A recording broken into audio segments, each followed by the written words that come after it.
Hello. Today I'm going to talk about SPECzone, which is a concept I put together about a year ago, a little bit over a year ago, and it's been running since September of last year. I'm going to try to keep it short because I certainly understand the importance of time, and I do want to thank you, first of all, for watching this and taking the time to watch this, because I do firmly believe that things that I'm going to tell you today are extremely important for just about any business, but especially so for small businesses. I've been in information technology for over 3 decades now and have seen all kinds of situations and scenarios, both in the corporate world, where I spent about 17 years of my life, and then about 20 years afterwards in the private sector, so to speak, working as a freelancer for different clients. And so the needs of the business community out there are very clear and very evident to me. And unfortunately, as much as I see there is so many things that could be done, at the same time, it seems like there is some sort of a void, if you will, and a lot of things that could be done aren't being done. And time, I would say, is probably the most precious commodity that we have. And there's only 24 hours in a day, so we can't expend that at all. And the only way to get things done in a more effective way is by using technology for business. That's my firm belief, that since we cannot expand the 24-hour time cycle, we can try to constrict the amount of time it takes us to get done what we need to get done. And so the SPECzone started out with my initiative called SPEC, which stands for Strictly Productive and Efficient Computing. Many years ago, when I started in IT, I saw that technology can do bring tremendous benefits to businesses.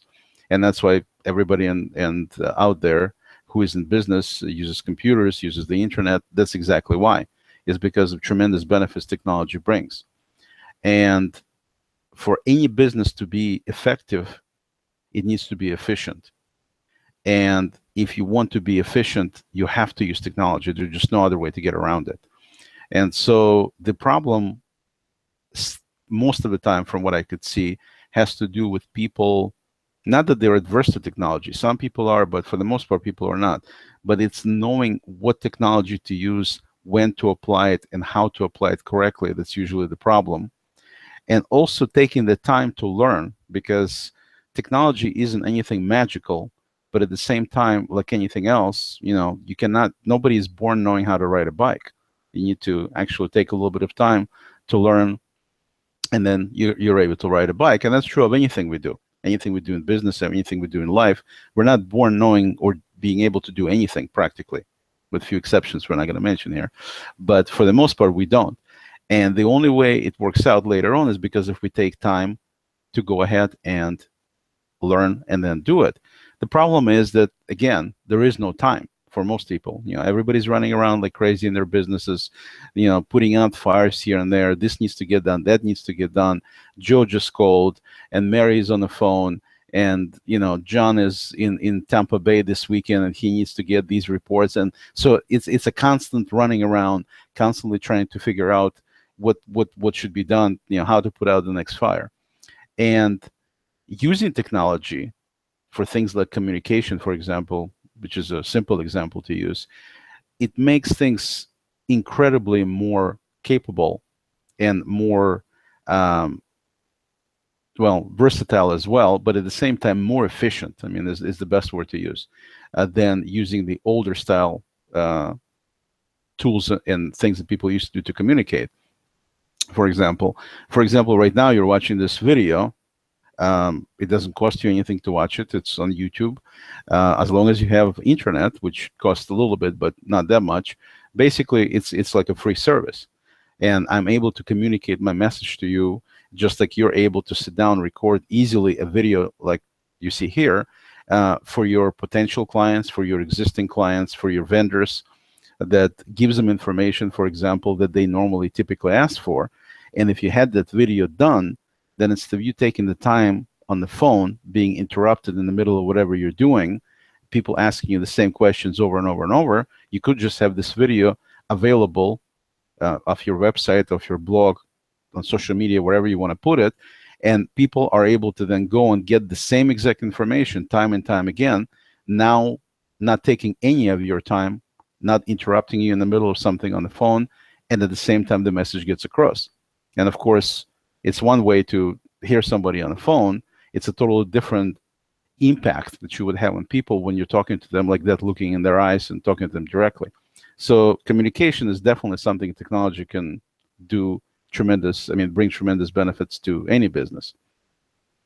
And one of the, I'm going to look at my notes here since I made a bunch of notes, using, of course, not paper. I don't do paper. So the spec was developed initially to be able to make things more efficient for businesses and bring technology for them to use appropriately and as much as possible to automate things, to make their life easier. I mean, that's the bottom line. If you look at it from a standpoint of what is IT for, information technology, why do we use computers? Why do we use the internet for business purposes? It's to make things more efficient, sure, but also to make your life easier. So you can just delegate some things to be done by some other entity other than yourself because of this 24-hour limit that we have on every day. And because you just got your plate full all the time anyway, you cannot get it more full than it is.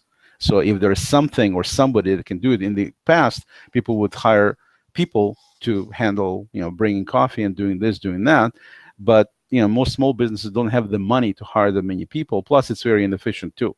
And you got to deal with people coming and going. You're hiring people, then they leave. You have to train them. All these things are going on. And at the same time, all it's doing is just eating up more and more and more of your time without actually getting things done that you need to get done. So the myth, if you will, of most small businesses is that small businesses don't have time. So that's one thing. And they don't have the knowledge, and they don't have the money to be able to have their own IT department. Because if you look at bigger size companies, even medium business, I mean, even small businesses of, say, 50, 100 people, they all always have IT departments in their companies. And the reason is very simple, is because they need to bring technology to their business to be able to be more effective, but they can only do that by having their own IT people.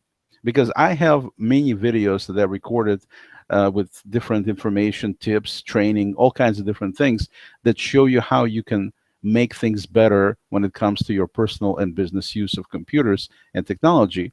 But all these examples that I have in my videos are generic. In other words, I cannot specifically give you what you want or what you need dealing with your business. And of course, every business is different. Some businesses, well, it doesn't matter. We're not going to go into details of any business, but the bottom line is every single business is unique and every single business is different, which means that they have unique and different needs and desires as well. And so with that being the case, you really cannot address things appropriately. It's like going and asking in general, for example, let's not go to a doctor, let's go to WebMD and say we have these symptoms, what do we have? Yeah, it may come up with some kind of answer, but that's not necessarily the right answer. In other words, if you don't go to see your doctor and you don't get that MRI, the answer you get may not be the correct answer. And it's similar to things here, that even though you can look at generic information about how to do something or how to use a particular application or something like that, it's not the same as addressing your particular needs with that application. And also looking at saving time, since we're talking about saving time using technology, if you think about it, let's say you look at something like Microsoft Excel, which is an extremely capable and very large application. Vast majority of businesses don't use even, probably, I would say, maybe they use 30% tops. I would even be surprised if they use that much of what Excel can actually do in terms of all the features and capabilities. Yet they buy the program and they use it, right? Well, if you don't know all the stuff that it can do, that means that some things you may be missing. That's one problem. Second problem is that if you're actually trying to learn Excel by getting books that are about that thick, a ton of them on Excel, you're spending a lot of time learning things that you potentially do not need for what you're actually trying to accomplish. So you wind up spinning your wheels, learning all this stuff, and then in the end, you're not using a lot of it because you don't need it. And so it becomes a problem where you need to really look at things from a standpoint of business being um, needing specific things and thus being addressed by specific solutions. And that's where you need your own IT department to do that, because then the people in your IT department concentrate on nothing but the needs of your company. Just like you have people in the accounting department that handle your finances, or people in, depending on the business, obviously, contracts or reservations or any other department in the company. So small businesses, which is what SPECzone was really designed for, addresses the situation where businesses that cannot afford to have their own IT department now are able to do it. And we'll go into the costs and everything a little bit later on. Okay. And at the same time, you want your IT people to handle your IT design and setup and configurations and computers, what to buy, what not to buy, why to buy it. I mean, you need all these questions answered as quickly and efficiently as possible so you can continue to do your business. Because let's face it, even if you could learn all the stuff, which obviously you could, if I can, then you can. I mean, it's not that difficult to learn. It does take a certain investment of time, sometimes significant investment of time. And then you look at it from a standpoint, again, of those 24 hours, that you only have 24 hours. You need to run your business. You don't have time to invest into learning and becoming a computer whiz or IT guy or whatever you want to call it, because you have to actually do the business itself. And so that's another reason to have your own IT people, is simply from the time perspective. Not that you couldn't learn the stuff, you just want somebody else. You want to delegate the tasks that are IT specific to be done by A, people that know, and B, people who can take care of it. And they're on a different time than you are, obviously, so you can concentrate on your business. So that's kind of how the myth I was saying of not being able to have time and money and everything else. You can actually do it. SPECzone allows you to do that, and we'll go into more detail on SPECzone shortly here. So getting back to IT people, and I don't mean to belittle anybody or anything like that, but it's a reality of what's out there, is you hire an IT consultant, he comes in. If it's just a consultant, not a permanent employee, it's likely going to be a more expensive proposition because consultants charge more. It's just the way it works. And then the consultant will bring you some sort of a solution for whatever you're looking for, which of course also takes time and money and effort. And so you go through all the motions there, and then next thing you know, they're gone. And then you hire some other person to come in, and they come in and they look at what was done, and they're like, this is totally wrong. That's not how this should have been done. Who set this network up? And so you get into this deal where I don't have time to argue with you whether the guy A was good or you're better or worse. It doesn't matter. I need this thing working. He came in, set it up. It's not working right now. Can you fix it? Can you get us? Yeah, but we need to redo the whole thing. And so you start tearing your hair out because A, you have zero interest in arguing with these people. B, because you don't really know, you can't, even if you wanted to argue, you couldn't, because you don't know the details, specifics of what's being discussed potentially. And that's always, a potential situation there. And C, if they're, pulling the wool over your eyes and telling you all kinds of stuff and talking about all kinds of new expenses, everything else, since you don't know because you're not a pro, you wind up potentially either not getting it done or wind up, forking out a lot of money to get it done with this guy B. And guess what happens a month later or 2 months later or 6 months, it doesn't matter when, is the guy B is gone too, because he was just a consultant. And so that's another reason why it's important to have your own people who will have the interest and give the benefits to your company as opposed to be doing it for somebody else. I mean, that's another reason to have your own employees. I mean, that's right there. And that way you have a certain skill set at your disposal to take care of everything you need to take care of. The other aspect that's important is, for many businesses, why IT is super important, is that a lot of things that are being done in business to make them be more efficient, there need to be certain internal processors and some call it standard operating procedures in place. And of course, when you're talking about really tiny size businesses, 1, 2 people, 5 people businesses, nobody again has the time or energy or money to put together standard operating procedures. And that's where things unfortunately start falling apart, because things are not being done according to how they should be done. And a lot of business owners wind up getting frustrated and say, it's crazy. It's like, if I don't do it myself, it's not going to get done. And so you get into this mode where it has to be you, or it's not going to get done properly. And then, of course, there's only so much you can do yourself because of lack of time, because of lack of health, because of lack of all kinds of different lacks that occur when you're piling everything on your shoulders. And so that's another problem that a lot of businesses face, especially smaller businesses. And a lot of their internal processes, unfortunately, wind up not being executed correctly, and business suffers tremendously because of it. Because just to give you an example, let's look at an example. One of my recent encounters was with a business that sold me an application, and then that particular application, they had an upgrade which I purchased, and then a few weeks later I get an email saying that that this upgrade is available, and I kind of looked at it like, I already bought the upgrade. Why are you emailing me basically the same offer again? I don't need 2 of them. I only need 1. And looking at this situation was that a clear example of internal processes not being set up and designed and properly executed, where they just have these emails that go out to the people who registered the software, and they send a certain amount of emails out, and then they get certain number of upgrades coming back in, and then they send another email out, whatever, 3-4 weeks later, in case people have not purchased the upgrade yet.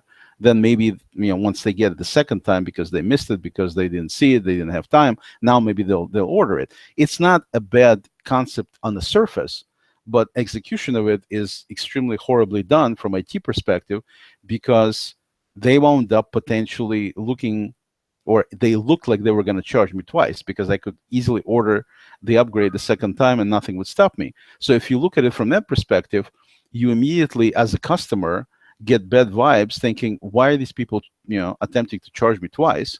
And then, of course, if you're like me in IT, who knows how these things work, then I can easily see what they're doing and how their internal processes are horribly set up. Because what they should be doing is obviously having a database in place which tracks not only registrations, but what version or what upgrades whoever bought.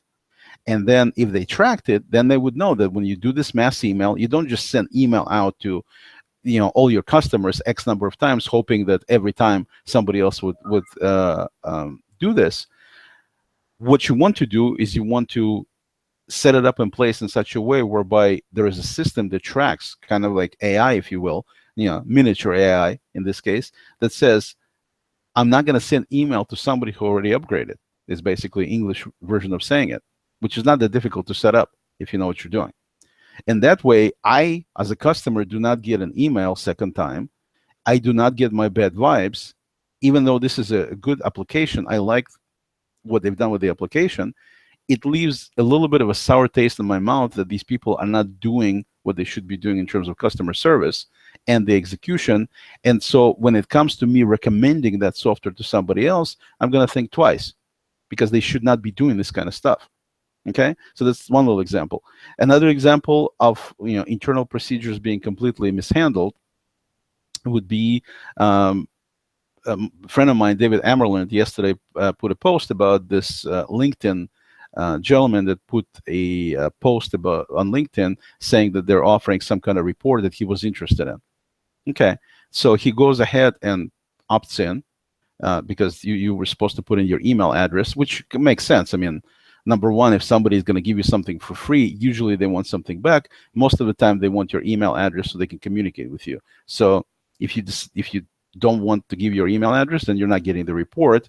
But if you're willing to give them email address to get the report, then you're essentially agreeing to them communicating with you by giving the email address. And of course, they need to know where to send the report to. So all of that is nowadays a norm, usual landing page, email address, name, and then they get it on their mailing list and they can start than potentially selling you something or trying to sell you something. It varies, but that's the basic idea with landing pages.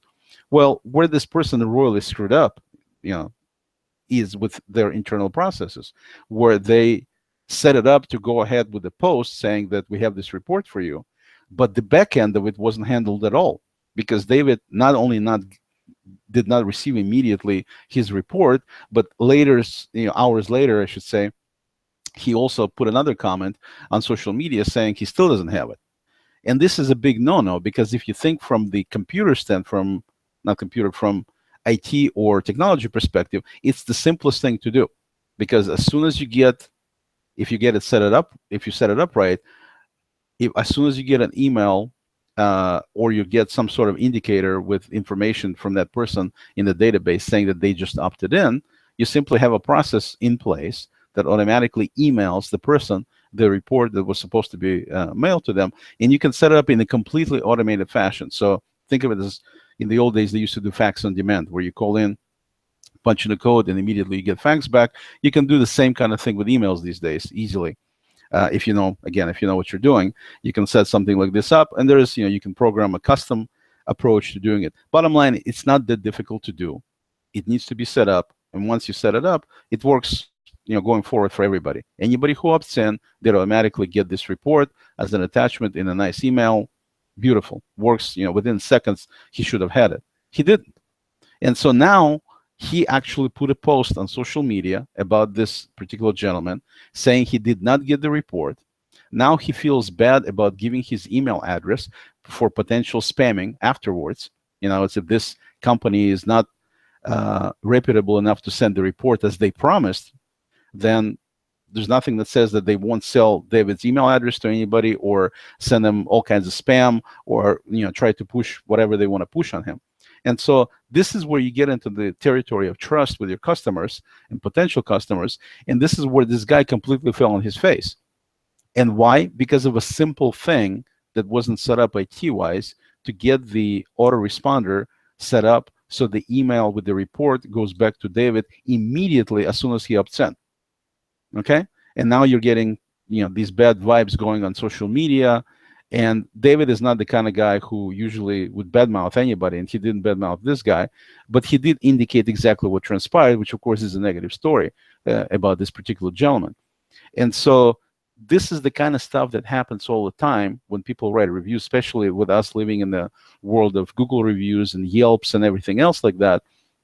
It's important to understand that you potentially could be leaving money on the table or killing business because you're not handling basic IT things correctly. Okay? And you're not doing it maliciously. Obviously, you're not doing it because you want to do it. It just winds up being part of how things are done, because you're not an IT person, you're a business person, and you concentrate on the things dealing with your business. The IT is the secondary helpful part, but it's not the main thing in your mind. And this is how these things happen, where these internal processes don't get thought of and set up correctly and executed correctly and managed by some people. This is the kind of stuff that can happen. Okay? And that's exactly what happened in this particular case. Customer service and experience is an extremely important part, because if you look online and you see in social media, there's a tremendous number of people out there who do things like put posts about 5 best ways to create a post for Facebook, or why your Pinterest content doesn't attract attention or traffic, or there's all kinds of deals, people telling you how to do this best, and 7 steps to doing that best, perfect post, everything else. And all of this is somewhat important, but not as important as actually doing follow through and making sure you handle your customers right. Because this example I just said with David is a perfect example where things go haywire, not because the initial post he put on LinkedIn was bad, not because of information he offers is not interesting to people, not because of that. It's because of the execution follow-through of getting what was promised to the customer. One other example I'm going to use is with my phone. I have my LG G3 phone here, and that's the thing that's been chiming, for which I apologize. I had a problem with the phone that turned out to be a problem with the battery, and the company LG basically danced around the thing, saying that the problem I was having, which is basically the phone rebooting over and over and over without letting me use anything or do anything on it, which, as you can imagine, was a big problem, especially with me doing anything and everything on my phone these days. Um, they just said they can send me a new battery. I explained to them that I already went to the store and I tried a different battery, and that didn't fix the problem. And I even troubleshot it enough myself to tell them that it is the battery that's the problem. It's not the operating system, it's not the phone itself, it's the battery with the new upgrade of the operating system. That combination is not working with their battery. And when the people at AT&T gave me a new battery, I tried it. It didn't work either. So I was trying to explain to them that, them sending me a new battery most likely is not going to fix the problem. So they send me a new battery anyway because that's their policy. And so they send me a new battery. So I'm waiting without my phone. I'm finally getting their new battery. I plug it in. Of course, it doesn't work. Just like I knew before when AT&T tried to fix it and they couldn't do it with another battery. I knew it wasn't going to work. So I wound up actually buying a third-party battery from batteries and light bulbs. It's called the store. And that actually fixed the problem. At least 90% of the time it fixed the problem. It still screws up once in a while. The bottom line here was that the customer service completely fell on their face, as I say, because they would just tell me about their policy and they can only do this and I can only do that. And what winds up happening is that having these inept policies like they do, they not only alienate and frustrate the customers, they lose them. Because of this experience, because of this silly battery situation, I will never buy another LG product in my life. And I'm telling you this honestly because of everything I've gone through, because of their handling of this. It's not because of their phone. It's because of them handling the problem the way they did. I'm not buying any more of their products. I'm not recommending any of their products. I actually recorded a rant. I was so mad. I recorded a rant on YouTube, which became my #1 video of all the videos I do, which have very helpful information for businesses, and it's got some very useful stuff. None of it in terms of number of views compares to what this particular video did, because tons of people were saying, I have the same problem, I have the same problem, I have the same problem. And till this day, I haven't seen anything from LG addressing this, trying to work with me to get this result. And so with that being the case, I'm not buying another LG product. Any product, not just phones, any product, because the company should not be doing customer service like they do with putting this, whatever the policy is in my face and making me assume that this is going to be good enough. It's not good enough. And again, it's because of their internal processes and customer service and their internal IT processes. It's just not flexible enough and set up well enough to handle customer service. And if you think about the cost it takes to get a new customer versus existing customer, the new customers are far, far more expensive to get for any business. And so on one hand, businesses supposedly are trying to save money any way they can. On the other hand, they totally self-sabotage by not having proper customer service and customer experience and executing on it by using technology to help them do so. So that's another huge area where a lot of businesses wind up failing these days. And I've seen it time after time that that's happening. So I want to say again, you want to be efficient in business, and the only way you can be efficient is by using technology. And if you want to be effective, then you have to be efficient. That's kind of the mantra that I wanted to relay here. And in using technology, if you understand that using technology is important, how you use technology and what technology to use is another big question, because there's many, many applications out there. There's many, many, many people telling you, use us, use us, use us, and you don't really know what you should be using. I mean, sometimes it doesn't really matter if you use application A or B, because essentially they both accomplish the same result. But a lot of times it does make a difference. They do have subtle differences, and so it does make a difference in terms of execution. Also, there's a lot of things that happen that in terms of even smallest tips that save time and make you more efficient. If you look, for example, at notes, that everybody loves to write notes. Sticky notes are a huge deal in just about any business. And there's, of course, a digital version of that. And like Google has an application called Google Keep, which does an excellent job on that. And I'm definitely would not recommend using any kind of paper materials for almost anything. I know a lot of people would throw stones at me for this, but I don't use paper myself for just about anything. Everything is done digitally. I have it all synchronized. I have everything on my phone. I have it on my desktops. If I jump on your computer, I can log in with my phone using two-step authentication, and I can even use information on your computer. It's really slick how you can run data, both storage and consumption these days. And it's astonishing how many businesses fail to do it, even though it costs little to nothing to do it. But this particular example, what I want to talk about Google Keep here is in Google Keep, you can actually put in a link directly into the note, and it automatically makes it a link. In other words, you don't have to indicate it's a link. You just simply type in the URL, and it knows it's a link. So it's pretty smart from that standpoint. If you open a note, and if you click on that particular link, then what's going to happen is going to give you a little, it's going to give you a little balloon basically underneath saying go to link. And if you click on it, it'll take you right to that link. Really slick, right? Really nice. Well, what most people don't know, and most people use it exactly that way. So they wind up doing actually 3 clicks. Okay, we got 3 clicks. We got 1 click to open the note. We got second click to click on the link itself, which comes up with this little balloon, clickable balloon. And then you click on that little balloon to go to, which says go to link, to go to it. So we got 3 clicks we did to get to this URL. And, you know, most people would say, you know, it's not that big of a deal. Right, it's not. I mean, 3 clicks, 3 clicks. But if you do this all day long, then obviously having 1 click is a lot better than 3 clicks.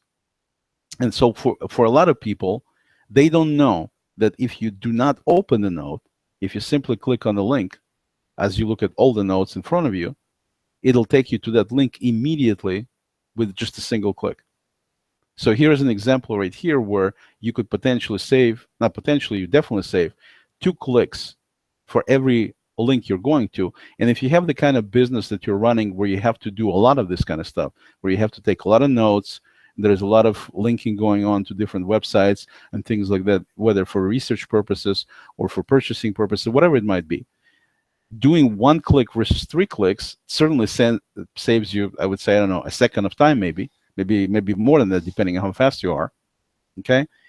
And what it also does is it winds up saving you time long term, and especially if you have multiple people doing it. And there's really nothing you've done. It's not like you had to go buy something or spend some money or hire something. You're not doing anything. You just, one little tip right there is saving you 2 clicks. Okay. And there is a lot of things like that that are out there in different apps that you can make your staff, your people, yourself much more efficient and thus much more effective in doing everyday operations that you do. And so if you set up your daily operations with using technology, using the right technology, and then you learn how to use it correctly and properly, then that makes a world of difference in terms of how efficient you can be with your organization. Makes a world of difference in terms of not just how efficient your organization is, but also how your customers will perceive you and how your customers potentially will be treating you and dealing with you, and how they will then subsequently tell somebody else about your business and bring you more business with referrals. I mean, all of this is kind of, if you look at it as one big picture, makes a huge difference if you address this correctly and if you bring technology into running your business. And that's what SPECzone essentially is it's an IT department for your business that you can bring in without the normal expenses associated with hiring somebody, you know, giving them a room and giving them a desk and you know, paying them annual salary, all that kind of stuff. That's what SPECzone accomplishes in terms of its intent, but without the expense normally associated with such. And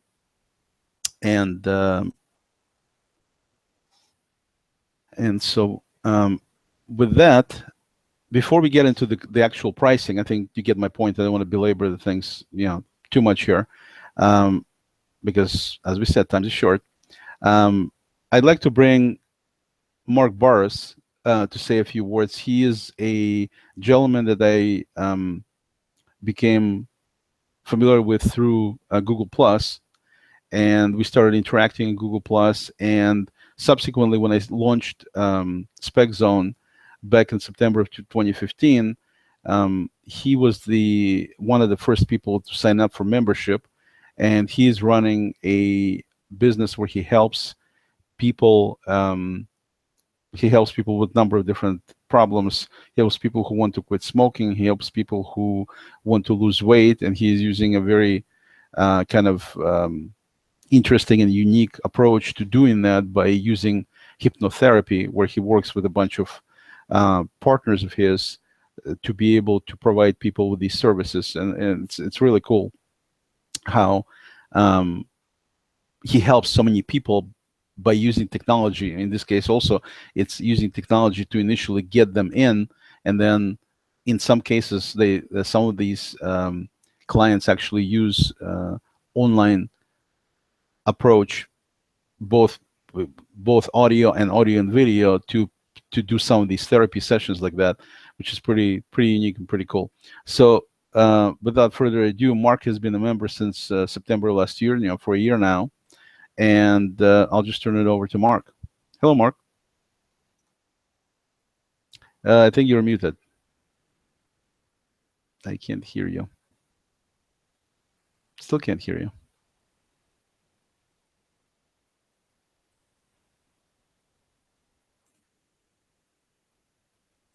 No, and it's not me muting you, so something is muting you. It says you muted, and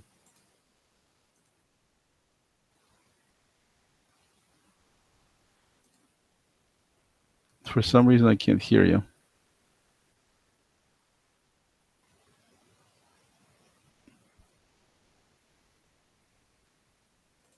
Okay.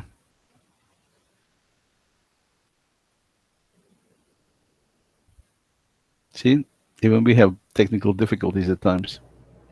Hi, Mark. Hello? I think I can hear you now. Can you hear me? Well, I seem to have lost you there. Can you hear me now? I'm sounding like this Verizon guy that went to Sprint. Can you hear me, Mark? Hello? We can see you, we can hear you. And now we can't hear you. Okay, so Mark is going to try to figure something out here. Hopefully he'll be able to get to rejoin us here. But while he's trying to get back, I'm going to go over the pricing here. Mark, are you with us? Yeah, can you hear me now? Oh, now we can hear. Yes, we can hear you. I turned off all the fancy stuff, and we're relying on the PC here. You have the floor. It's all a matter of creative problem solving, Exactly. But as I was listening, it was just, there's so many of these things you mentioned in the past half hour that you've helped me with. I mean, I'm a salesperson. I'm a business owner. This is what I do. As a sole proprietor, I've been, I've become a webmaster. I've done all these things. I've put together systems. A lot of them are very cumbersome. And so what I've done is I use what I know, and that's paper and pen and the Post-it note and this type of thing. And I've created systems that working for me, because I've got a flow of clients that I can't get back to in a timely manner. So I thought, well, I know, again, he has this membership coming up. I said, okay, well, this sounds like good value. So for the price, and it's just, they've helped me so much to take all these pieces of paper and all these things and help me do what I do, which is to focus on the customer service, but to implement systems to help the customer flow, so I'm actually getting back to these people in a timely manner. So my goal, and when I know I've succeeded, is obviously when the revenue comes in, but also when the customer thanks me for my time, which means two things have happened. One of which is I answered all their questions, but I got back to them in a time where it was good for them, and they didn't have to wait they felt special. So so even though I have it's kind of a problem to have. I have too many customers. Um, I want each one to feel special, and the only way to do that is this whole design and implementation of these internal processes that make it so I can get back to each one of them. Because that's I'm good at customer service. That's what I do.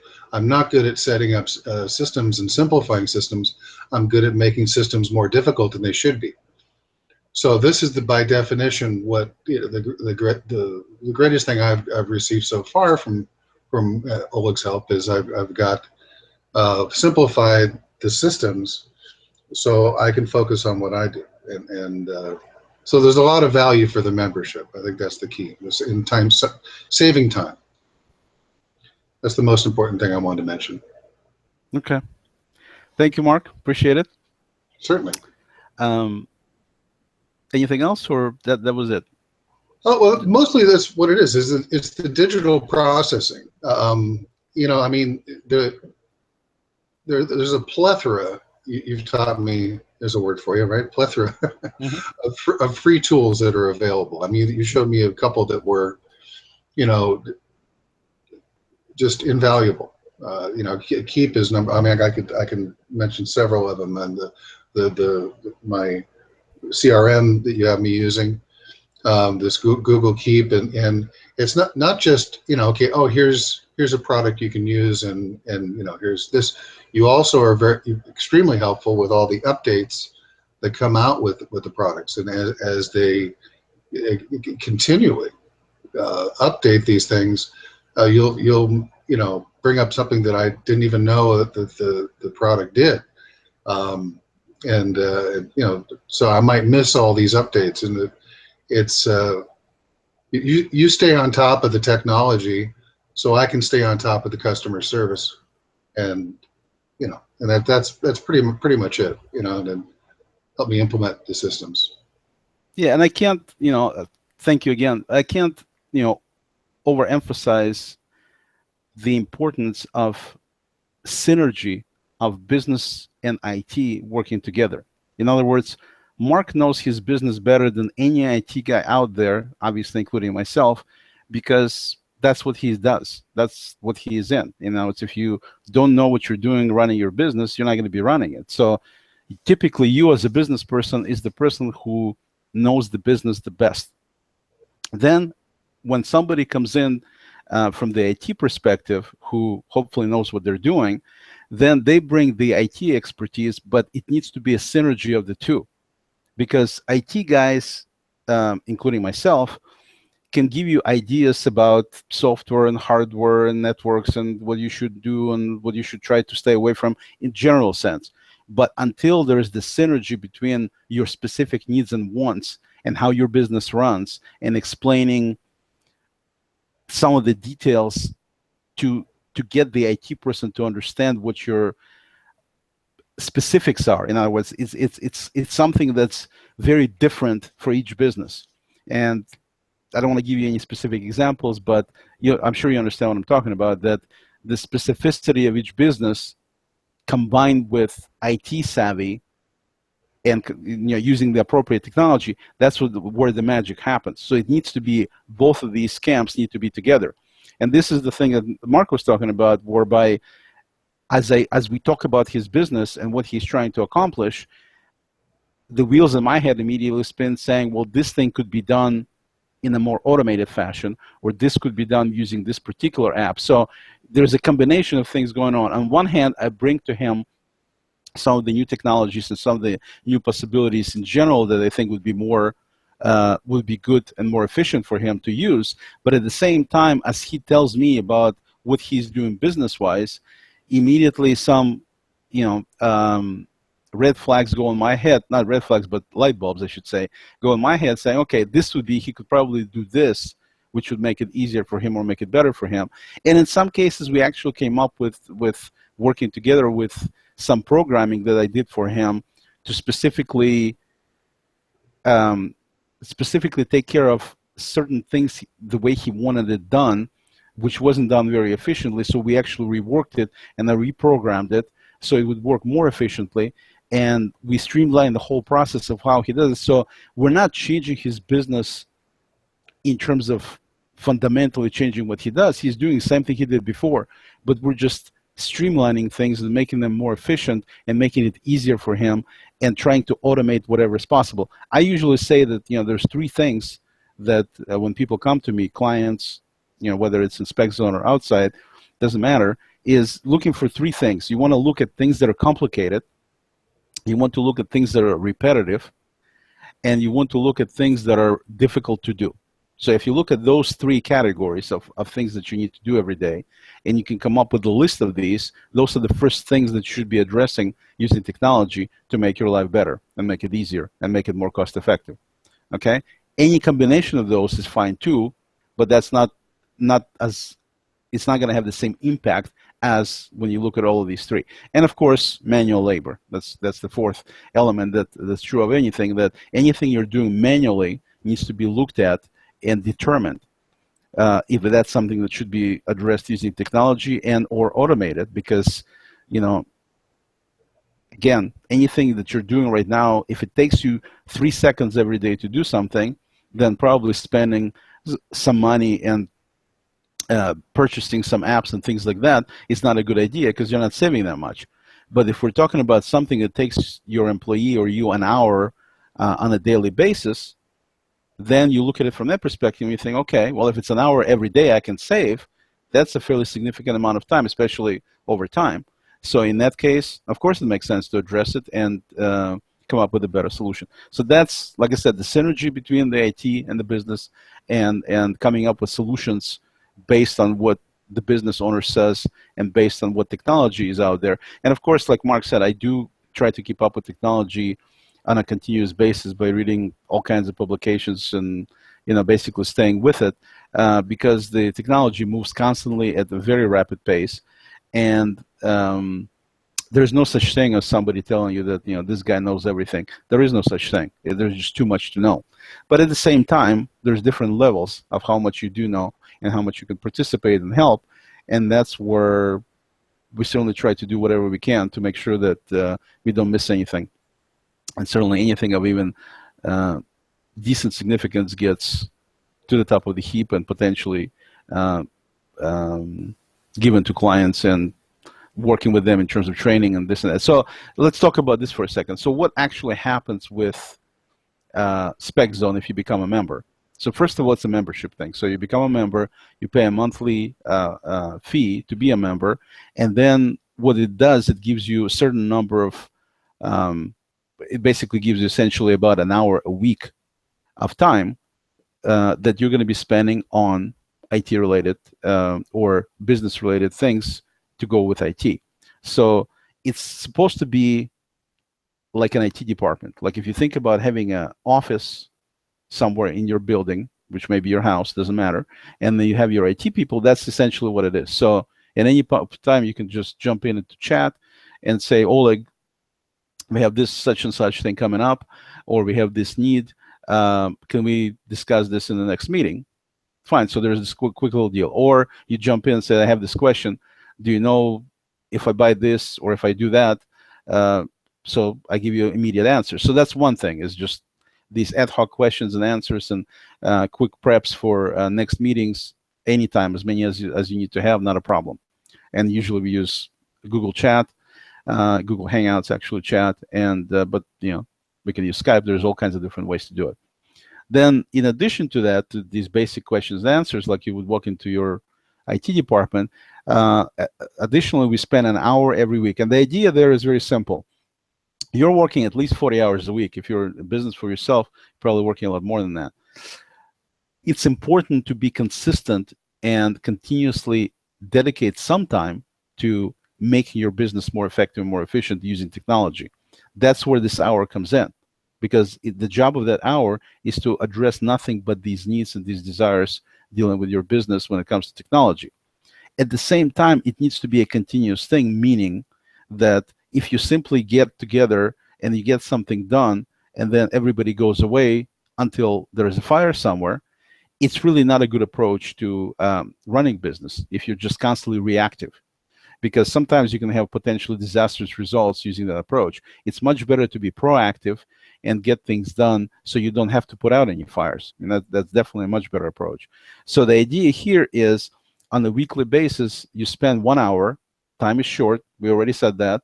So it's not too much time, but at the same time, it's sufficient amount of time to dedicate to discuss what the business needs are, where different projects are in terms of the pipeline, and discuss everything that needs to be discussed, including questions, answers, things like that. Just like you would, like I said, walk into an IT department and you sit down to talk to your IT manager, it would be the same thing here, except we'd be doing it in a video conferencing environment, like you see me talking on the video here, and you saw Mark there. So we get together in this environment like that, and we discuss everything that needs to be discussed. Potentially, there is screen sharing going on, which is something that's needed from time to time.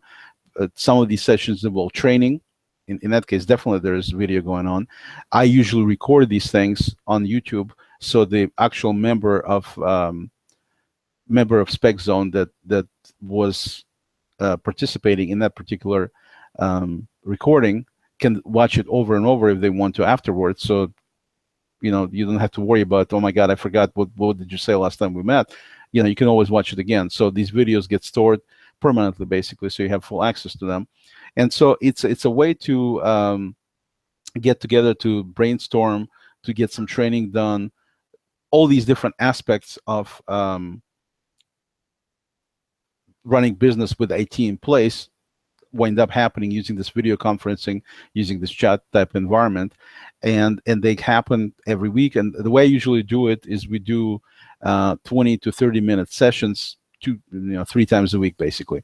And that's, of course, based on businesses' availability and businesses' whatever their time schedule permits and stuff. So I usually adjust it accordingly. And so we have 2 different plans. One plan is what we call standard plan, and standard plan is where we meet for 2 20-minute sessions and 1 30-minute session. The 20-minute sessions potentially are there with other people as well, meaning that other members of SPECzone who want to meet at the same time. Then everybody kind of meets together and talks about, to some degree, their what they need done and things like that. But at the same time, there is, like I said, training going on, things like that, things that don't need to be face to face. So those are the 2 20-minute sessions. And then the 30-minute session is always one-on-one. So that's strictly just you and me. And then we discuss whatever we need to discuss. It gets recorded for your eyes only, and nobody else gets to see that. So that's basically the breakdown. That plan, the standard plan, is $350 a month. And it's on a month-to-month basis. You can jump out anytime you wish. If you decide that you no longer want to be a member, you simply say the word and you're no longer a member. I mean, it's as simple as that. If you want to jump back in, because there's only so many hours in a day, there's only so many slots that are available. And that means that if there are openings and you want to jump back in, we'll definitely get you back in. The only caveat is that if there's no openings, then you won't be able to jump back in until there are openings. And then the second caveat is the price would be whatever the current price is for membership at that time. It wouldn't be the same price. So if you sign up for a certain price, then the way it's set up, that price will be with you for practically forever. I mean, it's kind of is in place, and it is what it is. And so Mark initially signed up at a better price because that was the initial introductory price when he signed up a year ago, and he's never going to be paying more than that, no matter how much work we're doing. It just that's the way it works. And so right now the pricing is a little bit more expensive than it used to be, but at the same time, it's if you sign up for it, then that's what's going to stay with you throughout the membership as long as you're a member. If you don't jump out, you keep paying the same price. We don't adjust for inflation or anything like that.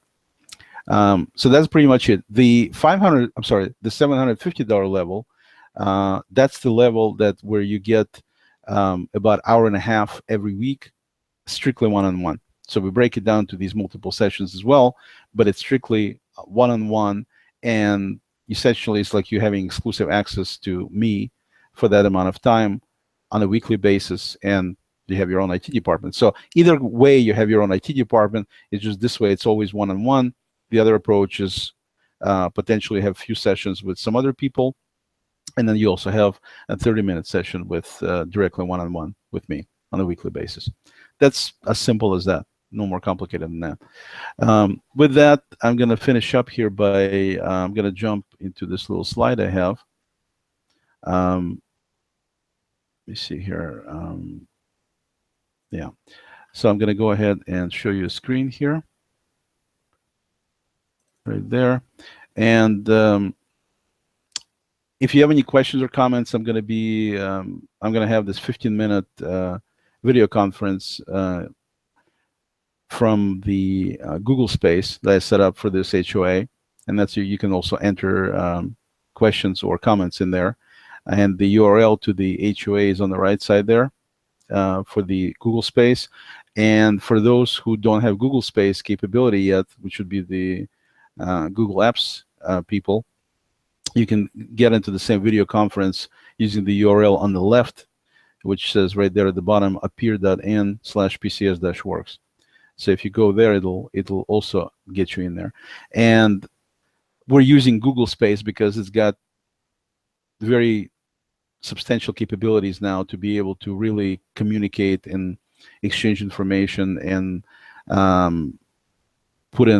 use rich media with videos and text and imagery to convey your messages. So it's a really nice way to quickly get a team of people together to work on that. And all of my HOAs now have Google Space dedicated to them with all the relevant links.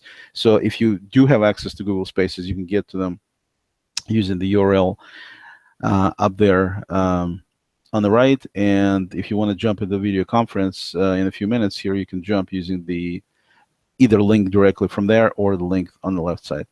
So you're welcome to jump in, ask any questions, whatever you'd like. With that, I'm going to finish up with the next slide.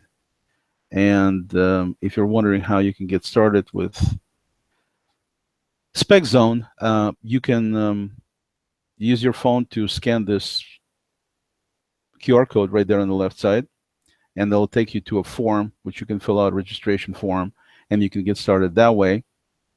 Or you can go to the URL on the right side there, and it'll take you to the same form essentially, and you can sign up that way. Totally up to you. If you have any additional questions, you're welcome to jump into the video conference after this, or find me on Google Plus, and I'll be happy to answer them.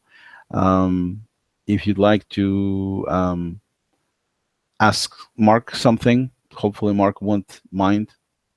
If somebody asks you a question about SPECzone, Mark, would you mind? I'd be happy to, of course. Okay, thank you.